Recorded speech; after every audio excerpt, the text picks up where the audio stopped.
How can you go on a work trip to another country? You don't have a job, so why are you making up stories like that?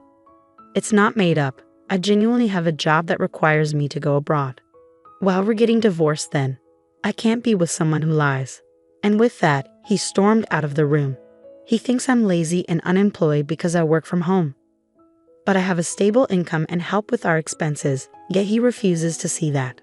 A few days after I got back from my work trip, I found papers saying we were getting divorced, already signed. I understand now. If he can't see things differently, maybe it's best we go our separate ways. So I signed the papers and head to the state court. My name is Hannah Robinson. I'm 29 years old. My husband's name is Jake. He's 30. We met in college and we got married when I was 25. We were more like best friends than romantic partners, always honest with each other. That openness was good, but sometimes it led to unexpected outcomes. For me, it all changed when I talked about my dream with him. My dream is to run an online store selling imported goods. The idea came up during my part-time job at a boutique while I was in college. I've always loved foreign designs and was drawn to them even during my part-time gig. After I graduated, I worked full-time at that boutique, but I couldn't shake my dream. I wanted to open my own shop and fill it with my favorite foreign goods, sharing them with customers. My parents and friends cheered me on, saying things like "good luck" and "you'll make it." Surely Jake would understand my dream and support me. So when Jake got home from work, I tried to casually bring up my dream. "Hey Jake, you know I've been mentioning wanting to open my own shop, right?" "Well, about that." "Oh, not this again. You can't just do things on a whim. You should just give up." "Why would you say that?" "This isn't just a sudden idea. It's something I've been thinking about for a long time. Sometimes things just aren't possible. Life isn't as easy as you think it is. You don't have to be so harsh. Why do you always shoot down my ideas right away?" I say, my voice rising unintentionally. My thoughts brushed aside. Jake gives me a cold look, his tone sharp. "Fine, then tell me, what's your backup plan if this business of yours fails?" "Well, I don't expect it to be an instant success." "And what about your income in the meantime? The bills and living costs we share. Are you saying I have to handle it all now?" "Fine, do whatever you want," Jake says dismissively. "But if it doesn't work out and you regret it, don't come crying to me." Every time I talk about starting my own business, Jake gets irritated. The reason is simple. He worries about my income becoming unstable. I work at an import shop that's doing well with lots of customers.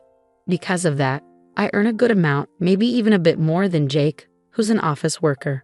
I've been covering more expenses like meals and rent because of this. But Jake can't handle the idea of my income going down. At first he'd say things like "take your time" and "prepare well," but now he's just trying to discourage me. Still, I won't give up on my dream of owning my own shop, no matter how much Jake opposes it.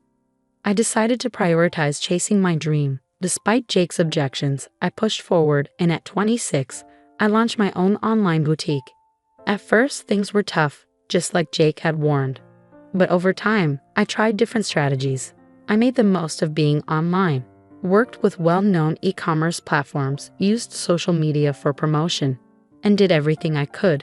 And thanks to all this effort, a year after starting my own business, I managed to secure a stable income.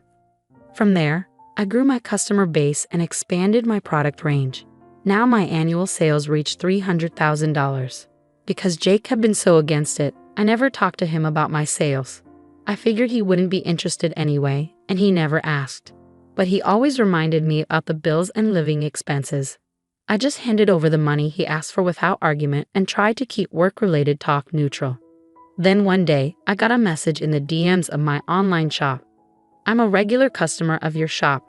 I was wondering, could you start selling furniture in addition to the international knickknacks?"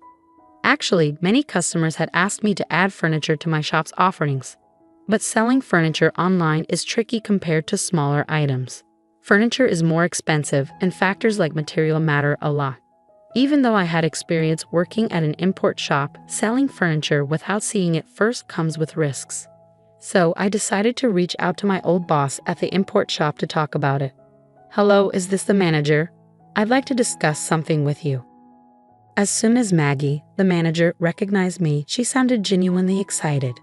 "Hannah, it's been a while. If there's anything I can do to help, just let me know." Well, I've been getting requests to sell furniture in my online shop. Furniture? That sounds like a challenge. So I was thinking of seeing the items in person before selling them. How do you source your items, Maggie? I see what you're getting at. I can definitely help with that. Maggie, who had connections with overseas suppliers from before, offered to reach out to one of them and organize for them to supply furniture to my online shop. Thanks to my good relationship with Maggie, the overseas supplier agreed to Maggie's suggestion. I decided I would travel abroad to find the furniture, but I couldn't just leave without telling my husband. So that night, I brought it up with him. Jake, about the week after next, would it be okay if I was away for about a week? A week? Why do you need to be gone for so long? Well, you see, I might have to go abroad for work with Maggie from the shop I used to work at. Huh, going abroad? That's a pretty unbelievable lie. What do you mean? My husband pointed at me, his expression mocking. You're going overseas for work? You barely have a job. What are you even talking about? Well, hold on a second. You know I have my online shop, right? This trip abroad is for finding items to sell in the shop. So if you think I'll just buy into a work-related lie, are you kidding me? Your little side business, there's only so much it can achieve. Believe what you want, but our sales are doing pretty well at the moment, and our customer base is growing steadily. This trip came about because of a request from one of our customers. If you keep insisting I won't let you, practically a homebody, leave for a whole week. With a beer in hand, my husband stormed off to the bathroom. I let out a deep sigh without meaning to. Why can't you try to understand? His reaction is too harsh just because he doesn't approve of my work. But I can't just go abroad without his permission. I have to convince him, no matter what. Even though I was hesitant to bring it up again, I couldn't ignore the issue. The next day, when my husband came back from work, I tried talking to him once more. Jake, about what we talked about yesterday, look, I'm tired. I don't have time to entertain your accusations. I'm just stating the facts. An unemployed person going on a business trip abroad. You're pretty good at spinning tales. I'm not lying. I really need to go abroad for work, I insisted, grabbing his arm to plead with him, but he looked down at me mocking. Oh really? Well, liars get divorced too. Divorced? What are you saying? You know I can't stand liars, especially people like you who are always trying to show off. I didn't mean. Shut up. You just want an excuse to go on a vacation abroad. And I bet your boss is a man too, right? Divorce. Divorce. I'll make sure to demand my share of everything. With that, he stormed out of the room. In that moment, anger boiled inside me, making my veins throb. Who does he think he is? He looks down on me just because I work from home. He only wants to feel superior. Enough is enough. If that's how he wants it, then I'll do as I please. From then on, I stopped asking for his permission and went ahead with my business trip abroad as planned. 2 weeks later, I flew overseas with Maggie as scheduled. We went straight to our suppliers in the UK, where we checked out the furniture and accessories for my boutique. While abroad, I took advantage of the opportunity to do some sightseeing with Maggie, enjoying some fulfilling days. But it wasn't all smooth sailing. My phone was bombarded with messages from Jake. You didn't actually go abroad, did you? Come back home now. I'll forgive you if you return today. Time's up. We're getting divorced, you worthless woman. Each message only annoyed me more, but I chose not to respond. I knew any reply from me would just make things worse. When I got back, if he's willing, we'll talk again. With that decision in mind, I enjoyed a carefree week abroad. When the business trip ended, I said goodbye to Maggie at the airport and started my journey home. Facing Jake was uncomfortable, but I braced myself and walked through the front door. I'm home. The house was dark with no welcoming lights. As I made my way to the living room, I found laundry scattered on the floor and no space to walk. Dirty dishes and noodle containers were left in the sink. Amidst this mess, I noticed a piece of paper on the desk. What is this? It was a filled-out divorce paper. Beside it was a rough note that read, "To the cheating, jobless woman. I'm ending things with you since you never listen. Fill out the divorce papers immediately. If you want forgiveness, come to my parents' house. Then I'll reconsider." Just reading the note, I could imagine Jake's smug face. He probably thinks if he wrote this, I'd rush to apologize. But I had no intention of doing so. I signed the divorce papers and went straight to the state court. The divorce was accepted without any issues. Then, I went to the real estate agent and canceled the lease for our current apartment. Actually, this apartment was mine from when I was single. Jake moved in when we started living together because it was big enough. We talked about finding a bigger place when we had kids, but that's not happening now. After canceling the lease, I started packing immediately. The next day, I sent all my stuff back to my parents' house and arranged for Jake's things to be sent to his parents' house. All the while, he kept sending me messages with absurd demands. Stop being stubborn and come apologize now. You have until the end of the week. Got it? And so on. But I ignored them all. Once the apartment was empty, I went back to my parents' house. A week later, my phone had been ringing nonstop since morning. Even though I ignored it, it kept on ringing. Reluctantly, I decided to answer the call. Hoping it would be the last, I pressed the answer button. "Hello," he started shouting right away. "What the hell do you think you're doing?" His loud voice caught me off guard, and I instinctively moved the phone away from my ear.